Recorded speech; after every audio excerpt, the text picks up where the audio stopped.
ঈশা, কোথায় যাচ্ছ?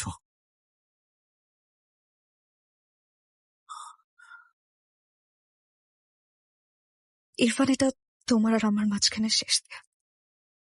সাইন করে দিও।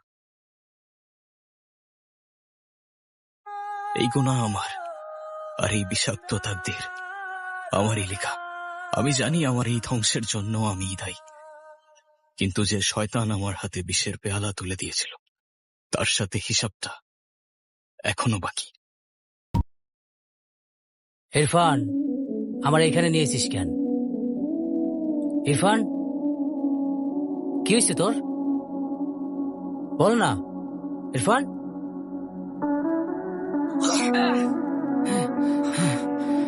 ইরফান, আমারে মারতেছিস কেন?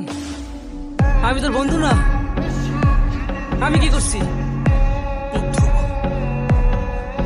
বন্ধু তুই আমার না জানি আস্তিনের সাপ রে তুই। বন্ধু সেজে আমার শিরায় বিষ ঢালছো এতদিন। বন্ধু না তুই আমার, দালাল রে তুই, দালাল। আমি তোর সব টাকা ফিরিয়ে দেবো। আমারে মারতেছিস কেন? শুধু আসলে তোর যা নিছে সব ফিরিয়ে দেবো ইরফান। টাকা টাকা ফেরত দিয়ে তুই আমার, আর তোর ওই কাগজের নোট কি আমাকে সেই মুহূর্তগুলো ফিরাই দিতে পারবে যা আমি এই বিষের ঘরে হারাইছি? হ্যাঁ,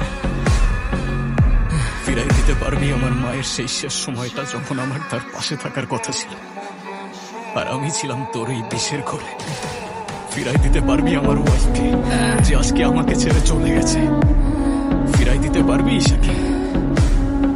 ফিরাই দিতে পারবি আমার মাকে? তোর কত টাকা লাগে আমি তোকে দেব।